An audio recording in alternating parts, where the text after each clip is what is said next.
اس کے بعد کا جو دور ہے وہ 1857 کے بعد کا دور ہے کہ جن میں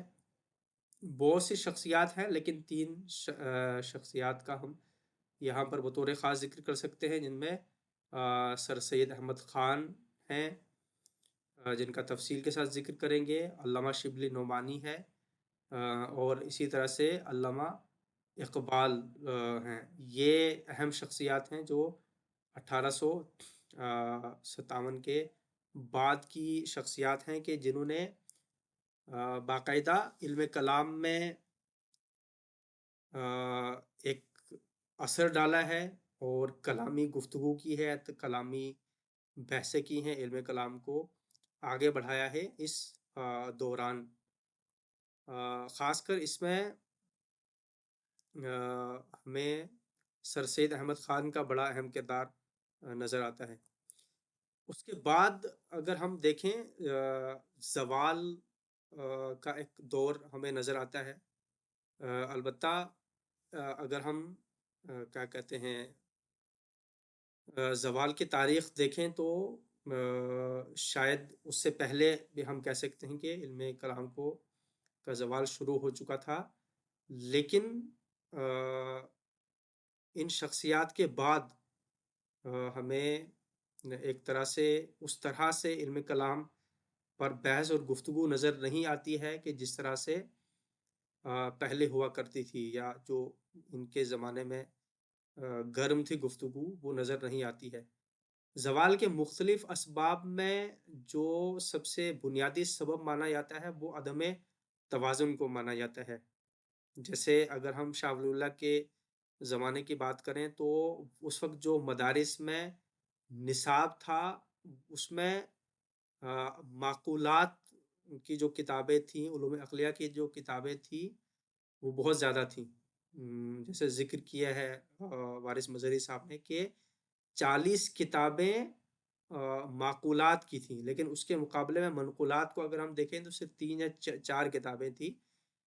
جو درسی نصاب میں شامل تھی، جس کا نتیجہ یہ ہوتا ہے کہ شاہ ولی اللہ یا دوسرے افراد شدید رد عمل کا اظہار کرتے ہیں، اگرچہ شاہ ولی اللہ ایک توازن کے ساتھ اس کو آگے بڑھاتے ہیں، یعنی وہ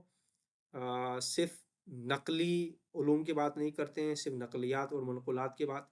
نہیں کرتے ہیں، بلکہ وہ علوم عقلی کو اور معقولات کو بھی ساتھ میں لے کر چلتے ہیں۔ لیکن بہت سے افراد ہیں کہ جو بعد میں معقولات کا سرے سے انکار کرتے ہیں، سرے سے خارج کرتے ہیں معقولات کو، اور ان کا سارا کا سارا زور جو ہے وہ منقولات کے اوپر ہوتا ہے۔ جیسے اگر ہم دیوبند کی بات کریں تو جو دیوبند کے بانی ہیں مولانا محمد قاسم نانوتوی صاحب، یا بانیان میں سے ہیں، ان کا کافی رجحان تھا معقولات کی طرف، اور وہ معقولات کو کا ایک اہم حصہ، معقولات کا ایک اہم حصہ شامل رکھنا چاہتے تھے اس درس کے اندر، اور حوزے کے اور مدرسے کے نصاب کے اندر۔ لیکن ان کے ایک طرح سے آپ کہہ سکتے ہیں کہ استاد جو بعد میں بھی یعنی ان کے وفات کے بعد بھی زندہ تھے، اور ان کا کافی اہم کردار رہا ہے دیوبند کے اندر، مدرسے دیوبند کے اندر، اور انہوں نے اس کے برخلاف منقولات کو زیادہ ترجیح دی، بلکہ معقولات کا انہوں نے مدرسوں کے اندر سرے سے انکار کیا۔ وہ تھے جی مولانا رشید احمد گنگوہی، جن کا کافی اہم کردار رہا ہے۔ انہوں نے فلسفے کو اور معقولات کو جو ہے وہ غیر ضروری قرار دیا، اور نصاب سے جو ہے وہ خارج کر دیا، سارا زور ان کا جو ہے وہ منقولات کے اوپر تھا۔ یہ جو عدم توازن رہا ہے معقولات اور منقولات کے درمیان، یہ ایک سبب بیان کیا جاتا ہے، یا بنیادی سبب بیان کیا جاتا ہے علم کلام کے زوال کا بر صغیر کے اندر۔ ایک اور وجہ جو بیان کی جاتی ہے، البتہ اسے اتنی اہم وجہ نہیں کہا جاتا ہے، لیکن بنیادی طور پر وہ بہت ہی اہم وجہ ہے، اور وہ ہے سائنسی افکار کا، سائنسی علوم کا برصغیر کے مسلم معاشرے کے اندر وارد ہونا، اس کے بعد رائج ہونا، اور مسلم معاشرہ کا اس کے مد مقابل جو رد عمل رہا ہے، اس کی وجہ سے علم کلام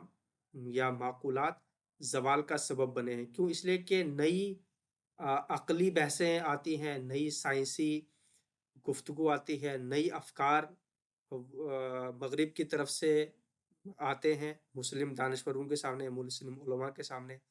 مسلم معاشرے کے سامنے، اور ان کے پاس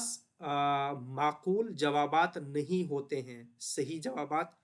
نہیں ہوتے ہیں، یا قانع کنندہ جوابات نہیں ہوتے ہیں۔ لہٰذا وہ یا تو انکار کی بات کرتے ہیں، پوری طرح سے اس کو رد کرنے کی بات کرتے ہیں، پوری طرح سے چھوڑنے کی بات کرتے ہیں، جس کی وجہ سے مسلم معاشرے کے اندر دو طرح کے طرز فکر پیدا ہوتے ہیں۔ بعض افراد یہ کہتے ہیں کہ نہیں، ہمیں اس کا استقبال کرنا چاہیے، مغرب کی طرف سے جو سائنسی فکر آ رہی ہے، جو جدید فکر آ رہی ہے، اور بعض کہتے ہیں کہ نہیں، یہ خطرناک ہے مسلم معاشرے کے لیے، مشرقی معاشرے کے لیے، لہٰذا اس کا پوری طرح سے انکار کیا جاتا ہے۔ تو جس کی وجہ سے ہم دیکھتے ہیں کہ سر سید جیسے افراد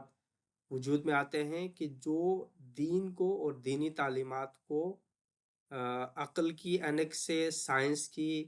اینک سے دیکھتے ہیں۔ ایک عدم توازن پیدا ہوتا ہے اس کی وجہ سے بھی، جس کی وجہ بعد ہم دیکھتے ہیں کہ آہستہ آہستہ علم کلام زوال کی طرف جانے لگتا ہے۔ موجودہ صورتحال اگر ہم دیکھیں تو موجودہ صورتحال میں ہمیں وہ معقولات اس طرح سے نظر نہیں آتے ہیں علم کلام کے اندر،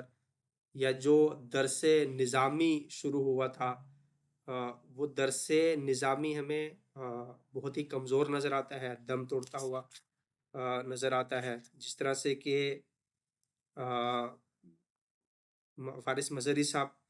بیان کرتے ہیں کہ جو جدید چیلنجز ہے اس کا صحیح طرح سے سامنا نہیں کر پائے حوزات علمیہ، اور جو اساتذہ ہیں وہ اس کو صحیح طرح سے ٹیکل نہیں کر پائے۔ تو جو موجودہ صورتحال ہمارے سامنے نظر آتی ہے وہ یہ نظر آتی ہے کہ اس وقت جو علم کلام ہے بر صغیر کے اندر وہ بہت ہی کمزور نظر آتا ہے، لہٰذا اس کی طرف پھر سے توجہ کی ضرورت ہے، اور معقولات اور منقولات کے درمیان ایک توازن قائم کرنے کی، ایک بیلنس قائم کرنے کی ضرورت ہے، تاکہ جس طرح پہلے بر صغیر میں آغاز ہوا ہے جدید علم کلام کا، اور پروان چڑھا ہے، اس کو ارتقا ملا ہے، اس کے اندر پھر سے ایک جان آئے، اور جو طلاب ہیں، علماء ہیں، دانشور حضرات ہیں، وہ پھر سے اس کی طرف متوجہ ہوں، اور اس کے تئیں تعصب دکھانے کے بجائے جو جدید افکار ہیں، جدید مسائل ہیں، جدید سوالات ہیں، بلکہ جدید طرز پر اس کے بارے میں سوچیں، اور ان کے جوابات دینے کی کوشش کریں، عقلی علوم کے ذریعے سے، فلسفی علوم کے ذریعے سے۔ اور یہ بر صغیر کے اندر، جنوبی ایشیا کے اندر بھی پھر سے علم کلام اپنا سفر شروع کریں۔